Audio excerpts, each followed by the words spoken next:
환영합니다. 오늘 이 시간에도 성령의 은혜와 충만한 은총이 여러분의 모든 삶 가운데 뿌려지기를 주님의 이름으로 축원드립니다. 이 시간 함께 봉독하신 로마서 12장 3절에서 8절의 말씀을 토대로 믿음의 분량대로 행하라 라는 제목으로 은혜를 나누기 원합니다. 정말 이 세상에 65억의 인구 중에서 똑같은 사람은 단 한 사람도 없습니다. 하다못해 얼굴이 똑같은 쌍둥이라 할지라도 조금씩 생각의 차이가 있고요. 행동의 차이는 있을 수 있다는 것입니다. 이것은 교회 안에서도 마찬가지입니다. 한 교회를 다니는 성도가 1000명이든지 100명이든지 다 제각기 다르게 되어 있습니다. 얼굴의 모습과 성격과 습관뿐만이 아니라 그 신앙의 수준과 정도가 다 제각각인 것입니다.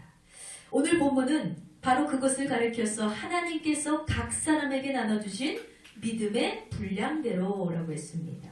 또 모든 지체가 같은 직분을 가진 것이 아니니 우리에게 주신 은혜대로 받은 은사가 각각 다르다라고 표현하고 있습니다. 이처럼 교회는 믿음의 분량부터 시작해서 섬기는 직분과 받은 은사까지 각각 다른 성도들이 모여 있으니 사실은 너무나 다른 사람들이 이렇게 하나의 공동체로 세워지고 한 마음과 한 뜻이 되어서 서로 형제 자매가 된다는 것은 결코 쉬운 일이 아니라는 것입니다.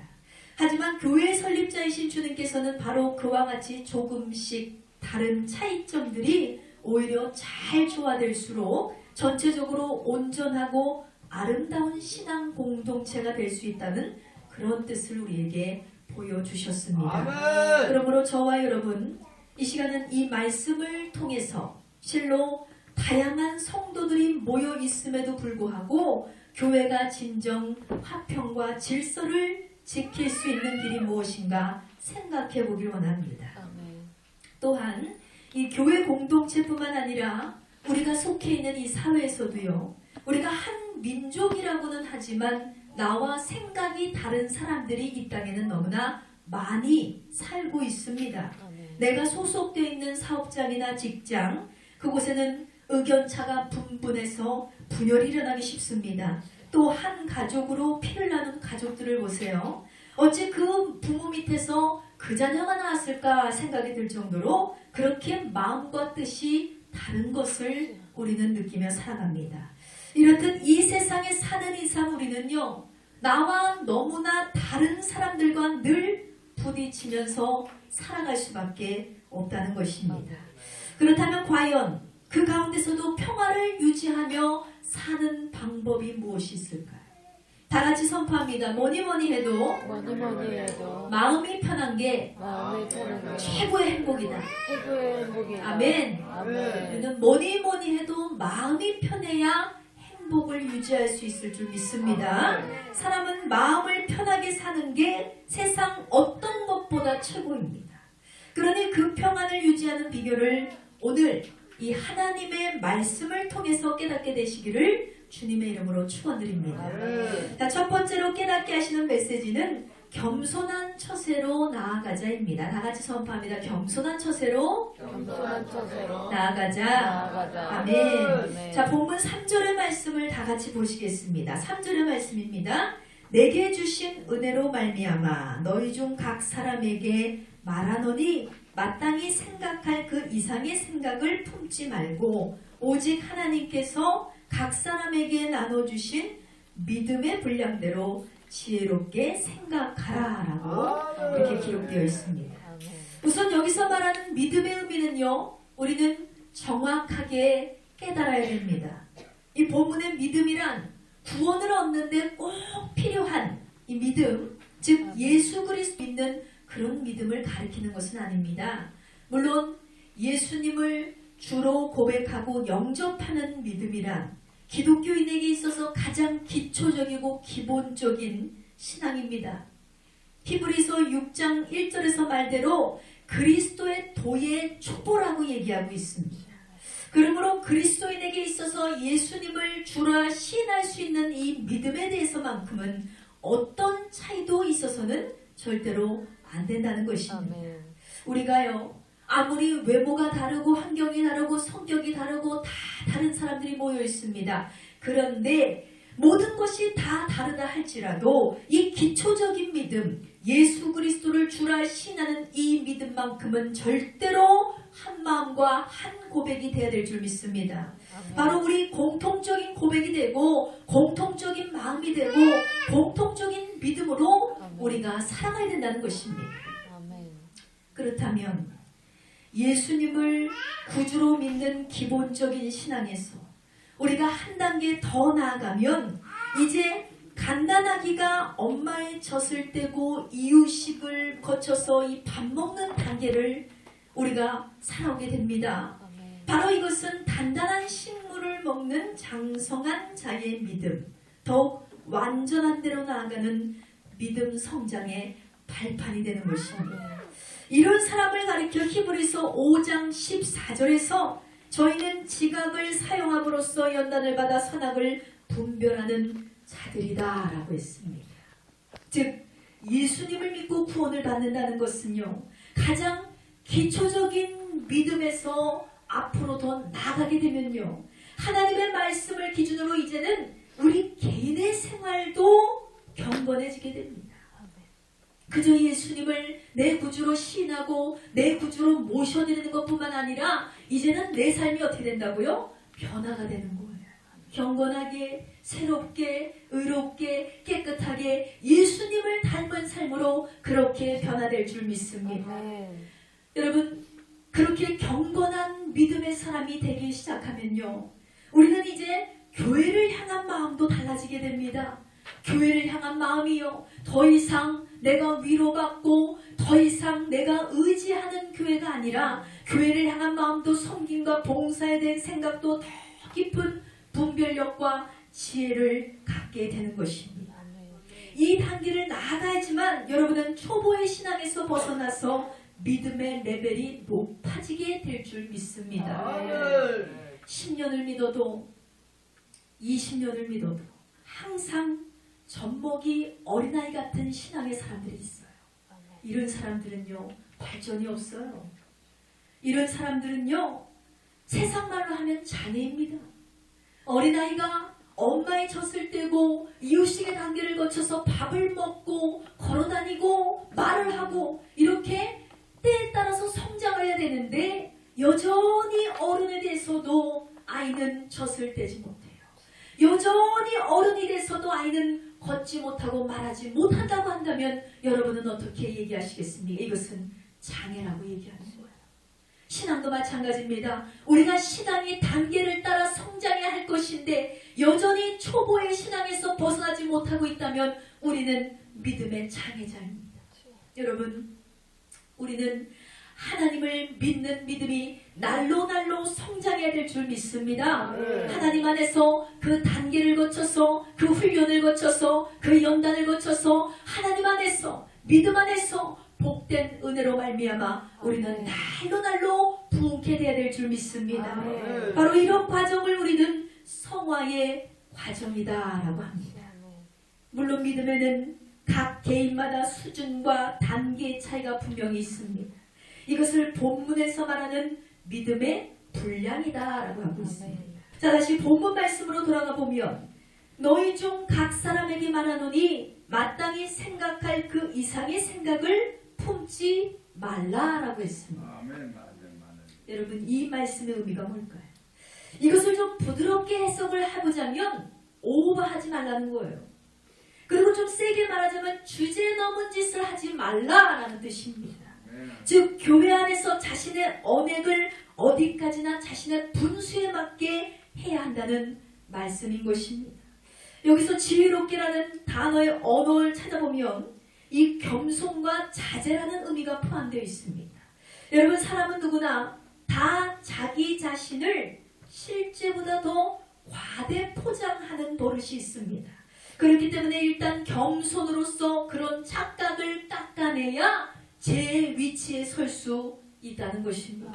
즉 자기가 가진 실력보다요, 사람은 더 자기를 과시하려는 성향이 있기 때문에 스스로 자제할 줄 알아야 분수에 맞는 행동과 말을 할 수 있는 것이며, 바로 이것이 지혜롭게 생각하라는 의미임을 믿으시기 바랍니다. 아멘. 여러분, 분열과 다툼이 일어나는 공동체를 가만히 보면요, 그곳이 사회이든지 교회이든지 가정이든지 꼭 문제를 야기시키는 사람들이 있어요.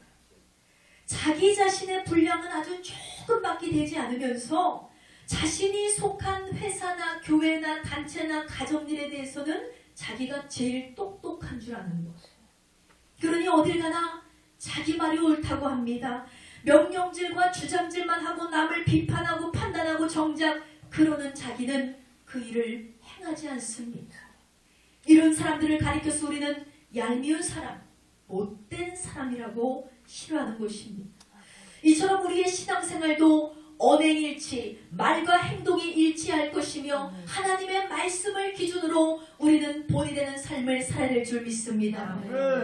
정작 자기 속에는 믿음의 분량이 형편없이 모자라면서 머리만 커서 자기가 꽤 훌륭한 성인인 줄 착각하고 오버하고 구체적인 봉사나 충성도 없으면서 그저 교인에 대한 판단이나 노하우만 자기가 최고라고 착각하는 성도들이 있어요. 이처럼 스스로 지혜 있다 생각하는 성도들이야말로 하늘나라에서는 가장 해로운 사람이 되는 것입니다. 여러분, 이같이 교만하고 오만한 자의 행위는 절대로 사람도 싫어하고요, 어떤 공동체도 싫어하고요, 우리를 지으신 하나님께서도 싫어하신다는 사실을 기억하시기 바랍니다. 그러므로 우리는 조언하려는 입술보다 칭찬하고 감사할 수 있는 저와 여러분이 입술이 되길 원합니다. 누군가를 판단하는 머리보다 누군가를 사랑하려는 머리가 회전되는 저와 여러분이 되어야 될 줄 믿습니다. 그래야 우리의 가정도 평안해집니다. 우리의 가정도, 직장도, 자녀도, 부모도, 친구도, 형제도, 내 이웃도 다 편안할 수 있는 길은 뭡니까? 내가 먼저 겸손해야 될 줄 믿습니다. 재산이나 지위나 미모는요, 이 세상의 평가의 기준들이 됩니다. 각자가 가진 믿음의 분량은 교회 안에서 반드시 지켜야 할 하나님의 가르침이 됨을 기억하시기 바랍니다. 세상의 기준으로 살아가는 것이 아니라 우리는 하나님의 명령과 하나님의 율법과 하나님의 의와 하나님의 가르침대로 살아가는 거룩한 성도입니다. 비록 그 분량의 차이가 있다 할지라도 각자가 자기 믿음의 분수에 따라서 스스로 겸손하게 판단하고 교회 일에 처신함으로써 우리 은혜교회 성도님들도 주님과 한마음 한뜻이 되어 살아가게 되시기를 주님의 이름으로 축원드립니다. 자, 오늘 말씀을 중심으로 두어 하나님께서 주시는 메시지는요, 오직 그리스도만을 교회의 머리로 세우자입니다. 다 같이 선포합니다. 오직 그리스도만을 교회의 머리로 세우자. 아멘. 자, 본문 4절과 5절의 말씀을 보시겠습니다. 우리가 한 몸에 많은 지체를 가졌으나 모든 지체가 같은 직분을 가진 것이 아니니 이와 같이 우리 많은 사람이 그리스도 안에서 한 몸이 되어 서로 지체가 되었느니라 했습니다. 아멘. 교회는 한 몸 안에 많은 지체를 가진 공동체다라고 했습니다. 여러분, 아까 말한 것처럼 이 믿음의 분량이 각각 다른 까닭에 자기가 이 자기 가진 지체가 가져야 될 분수가 있어요. 그리고 그 결과 각자가 맡은 역할이 다 다르다 했습니다. 그러다 보니까 직분이 다 달라요. 하지만 그럼에도 불구하고 그 많은 다른 지체들이 한 몸에 연결되어서 각기 제대로 맡은 구실을 할 수 있게 되는 유일하고도 특별한 비결이 있는데 그것은 곧 예수 그리스도 안에서 우리는 한 몸이 되었다는 것입니다. 그것을 자세히 말씀드리자면 여기 모인 성도 한 사람 한 사람이 교회의 머리 대신 예수 그리스도께 다 연결된 지체가 되었다는 것입니다. 여러분, 사람 몸을 하나님께서 얼마나 신비롭게 만든지 아십니까? 우리 안에 이 온몸 구석구석에 신경세포라는 것이 있습니다. 이 신경이 아주 복잡한 전선처럼 뇌에 다 연결이 되어 있어요. 머리부터 발끝까지 다 연결이 되어 있습니다. 그래서 우리가 보기에는 내가 팔을 움직이고 다리를 움직이고 손가락을 움직이는 것 같은데, 또 우리가 생각하기에 내가 가자 먹자 자자 하는 것 같은데, 이 모든 것이 그냥 되는 것이 아닙니다. 다 우리의 뇌에서 명령하는 대로 우리는 움직이고 있다는 것입니다. 뇌의 명령에 의해서 연결된 신경세포가 제각각 지체에 전달되기 때문에 우리는 움직일 수 있게 되는 것입니다. 그런데 그 중에 어느 하나라도요, 이 신경이 뇌에서부터 끊어져 버리면요, 더 이상 뇌에서 연결되지 않은 지체는 명령을 받을 수 없으므로 그 기능을 제대로 발휘할 수가 없다는 것입니다. 또 반대로 명령하는 뇌가 죽으면 어떻게 될까요? 아무리 신경이 살아있어도 뇌를 다친 사람들은요, 자기 손가락 하나도 마음대로 움직일 수가 없는 거예요. 식물인간처럼 말입니다. 분명히 몸통에 다리가 붙어있는데 하반신 마비에 걸린 사람들을 본 적이 있으십니까?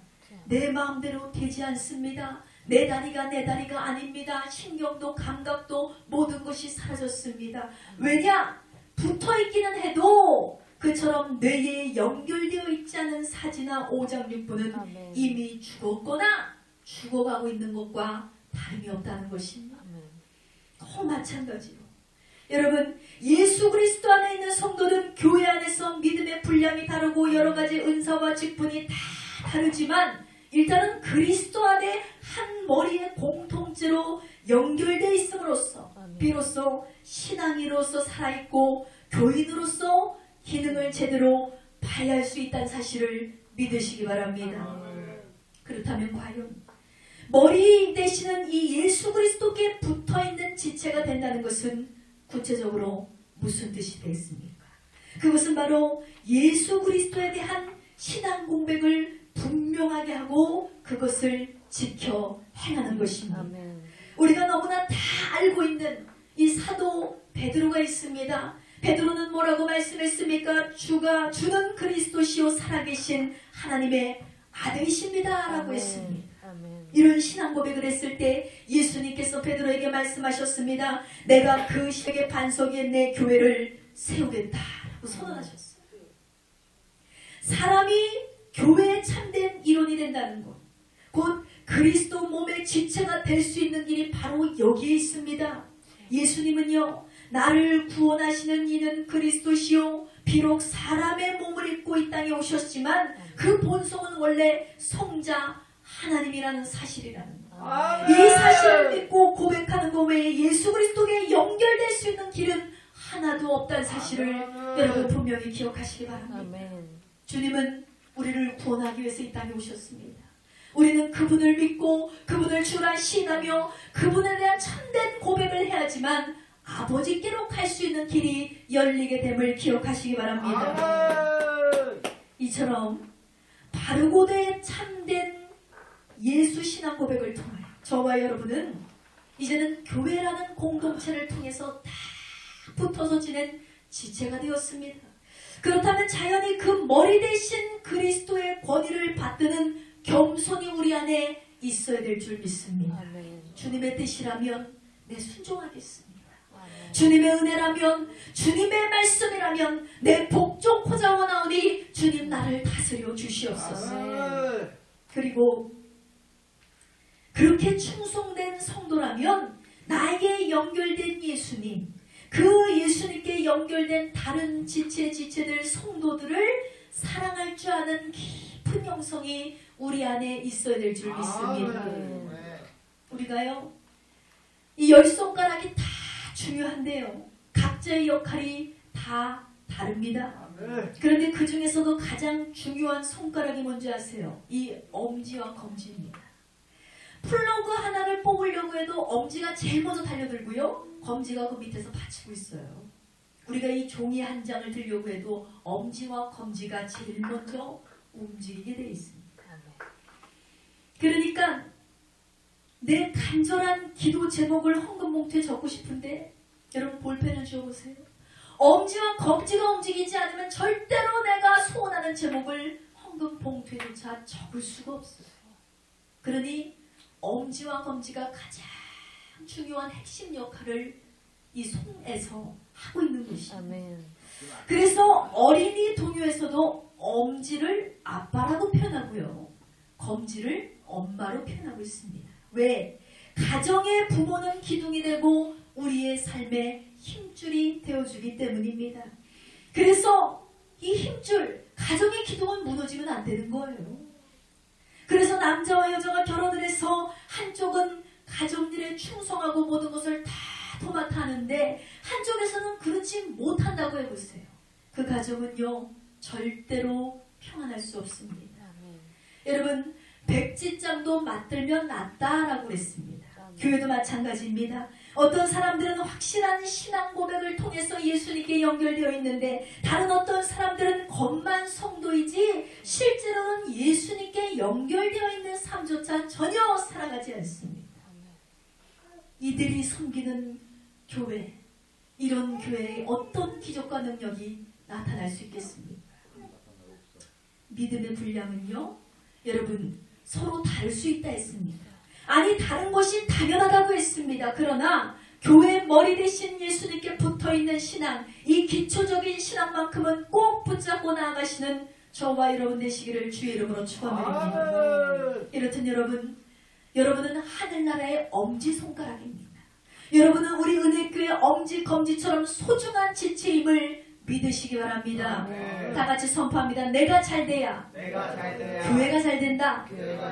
다시 한번 선포합니다. 내가 잘 믿어야 가정이 잘 된다. 아멘. 할렐루야. 믿음대로 되기를 축원합니다. 자, 마지막으로 세 번째로 주시는 메시지가 있습니다. 받은 사명 충성되게 행하라입니다. 다 같이 선포합니다. 받은 사명을 충성되게 행하라. 자, 6절에서 8절까지 말씀 봅니다. 우리에게 주신 은혜대로 받은 은사가 각각 다르니 혹 예언이면 믿음의 분수대로, 혹 섬기는 일이면 섬기는 일로, 혹 가르치는 자면 가르치는 일로, 혹 건의하는 자면 건의하는 일로, 구제하는 자는 성실함으로, 다스리는 자는 부지런함으로, 긍휼을 베푸는 자는 즐거움으로 할 것임이라 했습니다. 아멘. 일단 신앙 고백을 통하여 예수님께 공통적으로 연결되어 있다 할지라도 그 지체들은 이 주신 은혜대로 받은 은사가 각각 다른 성도들이 됩니다. 그렇다면 성도는 자기가 그 교회를 위해서 제일 잘 섬길 수 있는 것이 무엇인가를 찾아내야 한다는 것입니다. 나는 교회로부터 은혜를 받은 사람입니다. 나는 성도들로부터 섬김을 받는 사람입니다. 나는 목사님으로부터 위로를 받는 사람입니다. 그렇게 내가 대접받기 위해서 손님으로 하나님께서 이 교회에 보내신 것이 아니에요. 교회를 섬기는 은사는요, 애초에 말씀을 통해서 나와 있습니다. 하나님께서 주시는 은혜에 따라 각각 다르게 아예 나누어져 있기 때문에 내 할 일은 반드시 내가 찾는 성도가 되어야 될 줄 믿습니다. 그 중에서 본문에 보면 예언이라고 일컫는 은사가 있어요. 구약시대에는 하나님께서 가르쳐 주시는 대로 장래일을 미리 말하는 선지자의 은사였습니다. 하지만 신약시대에 와서는 곧 미래를 예언하는 것뿐만이 아니라 하나님의 말씀을 전파하는 것으로 쓰이고 있습니다. 예를 들면 고린도전서 14장 3절에 예언하는 자는 사람에게 말하여 덕을 세우며 권면하며 아니하는 것이라고 예언의 은사를요, 일반적인 설교 사역으로 설명하고 있습니다. 이런 사명은 사도의 직분 다음으로 아주 중요한 것으로 여겨졌습니다. 교회에도요, 여러 가지 은사가 각 개인 성도에게 주어졌습니다. 과연 여러분에게는 어떤 은사가 있는가? 잘 생각해 보시기 바랍니다. 어떤 성도는 섬기는 일의 은사를 받게 된다라고 했어요. 이 말은 집사라는 단어와 같은 어근을 갖고 있기 때문에 아마도 집사가 교회 안에서 행하게 되는 여러 가지 봉사의 직분을 총칭하는 것으로 보입니다. 여러분, 사실 어떤 단체든지요, 눈에 보이지 않는 자질구레한 일들을 꼬박꼬박 챙기는 사람들은 꼭 있습니다. 남들이 다 귀찮아하고 남들이 다 외면하는 일들, 그런 뒤치다거리를 하는 사람들이 있어요. 이런 사람들은 실제로 아주 소중한 존재입니다. 교회 안에서도요, 이름도 없이 빛도 없이 이런 사명을 감당할 수 있다면 우리는 참 좋은 은사를 받은 것입니다. 아멘. 그런가 하면 가르치는 일에 대한 훌륭한 은사가 나와 있습니다. 초대교회에서도 기록된 성경을 가지고 다른 사람에게 체계적으로 해석해서 가르치는 교사들이 많이 있었습니다. 이들은 사도가 부족했던 교회를 세우고 키워나가는데 아주 중요한 역할을 했다는 거예요. 또 권위하는 자라는 사람들이 있어요. 이들의 권위자들, 곧 격려하는 자들, 권면하는 자들이라는 뜻입니다. 설교나 성경 공부는 아니지만 개인적으로 어려움에 처한 성도들을 위로해주고 믿음이 약한 성도를 잘 타이르고 일깨우고 위로하는 역할, 이런 역할 역시 아주 소중한 은사라는 것입니다. 또 구제하는 자는 성실함으로 하라 그랬습니다. 여기서 성실함이라는 말은요, 구제를 할 때 순수한 마음으로 해라 라는 뜻도 있지만 야고보서 1장 5절에서처럼 후하고 관대하게 베풀어라 이런 뜻도 있습니다. 여러분의 구제는요, 어떤 특별한 직분을 받은 사람들만 하는 것이 아니라 나누고 베푸시기로 합니다. 여러분, 하나님의 은혜를 거저받은 자라면, 하나님의 은혜와 그 사랑을 거저받은 성도라면 마땅히 우리는 나누어야 될 사명을 가진다는 것을 분명히 기억하시기 바랍니다. 그러니 할 수 있다면 여러분 자꾸 받으려고만 하지 마시고 내 가진 것을 움켜쥐고만 있지 마시고 나누고 베푸시기 바랍니다. 베풀고 베풀수록 그 은혜는 차고 넘치게 될 줄 믿습니다. 또 다스리는 자는 부지런함으로 하라고 했는데요, 이것은 교회 리더로 임명받은 직분자들을 가르쳐서 하는 말씀입니다. 부지런하게 해라, 바로 책임감을 가지고 열심히 하라는 뜻입니다. 목사나 장로나 권사나 집사나 구역장이라고 해서 매사에 다 완벽할 수는 없습니다. 그러나 실수는 할 수 있겠지만 최소한 교회를 다스리는 사명에 대해서는 책임의식을 가지고 부지런히 섬기는 자세만큼은 필수적으로 보여줘야 한다는 것입니다. 또 마지막으로 긍휼을 베푸는 자가 있습니다. 구제로 어려운 이들에게 직접 도움을 주는 경우도 있지만 이 긍휼을 베푸는 자라는 것은요, 늘 남을 불쌍히 여기고 안타깝게 여기고 마음과 정성을 다해서 섬기는 자들이 있어요. 그게 맞는 거지. 그들은 다른 사람들의 얘기를 즐겨 듣습니다. 경청하는 자세가 돼 있어요. 그리고 다른 사람들의 아픔을 누구보다 잘 안아주고 있습니다. 그리고 그들을 칭찬해주고 위로해주는 것입니다. 이처럼 다양한 은사가 계신 저와 여러분들은 이 은혜교회라는 한 공동체의 한 일원으로 모인 지체임을 기억하시기 바랍니다. 여러분, 내가 왜 하늘의 사명을 찾는 것이 시급한가? 왜 중요한가? 내가 지금 어떤 은사를 받아서 어떻게 쓰이고 있는지, 우리 교회에서 내가 없어서는 안 될 요긴한 존재인지 여러분은 반드시 자신의 사명을 찾으시기 바랍니다. 여기에 자기의 존재의 가치가 부여되기 때문입니다. 만약에 여러분이 교회 한 주일만 빠져도 모든 사람들이 아쉬워하는 사람들이 되어 있어야 된다는 거예요. 오늘 왜 안 나오셨지? 저 집사님이 안 나오셨더니 오늘 그 타격이 크네, 빈자리가 크네, 이런 생각이 들어야 돼요. 왜냐, 그 사람은 그만큼 그 교회에서 소중한 지체가 되어 있다는 증거이기 때문입니다. 우리가 이렇게 사명을 감당한다는 것은요, 여러분, 단순히 우리가 교회의 성도이기 때문이 아닙니다. 단순히 예수를 믿는 기독교인이기 때문에 내가 해야 할 일이 아닙니다. 가장 중요한 것은 여러분은 하늘나라에서 하나님의 생명책에 기록될 소중한 일꾼이기 때문에 하나님이 나에게 주신 사명, 하나님께서 나에게 주신 달란트, 하나님께서 나에게 주신 은혜를 우리도 마땅히 보답하는 삶을 살아야 될 줄 믿습니다. 그러므로 믿는 자들 중에서도요, 엘리트 성도가 되시는 저와 여러분 되시기를 축원합니다. 자, 말씀의 결론을 맺습니다. 성도 여러분, 꽃은 어우러져 피어있는 것이 가장 아름답다라는 말이 있습니다.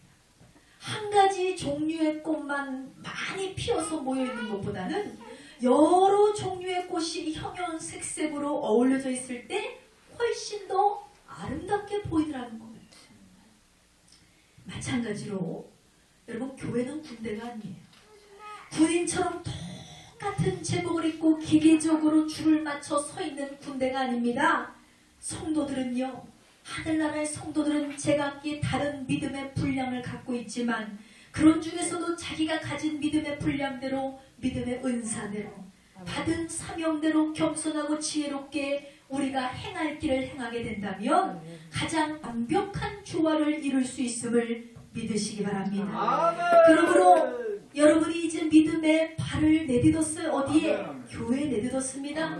그렇다면 예수님을 더 열심히 믿으시기 바랍니다.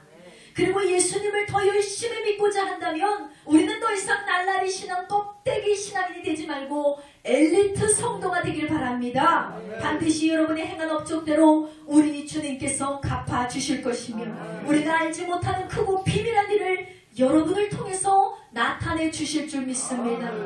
그렇게 멋진 성도, 멋진 그리스도인이 되어서 이 사회와 여러분의 가정 그리고 우리 교회 안에서도 귀한 도구로 쓰임받으시는 저와 여러분 되시기를 주님의 이름으로 축원드립니다.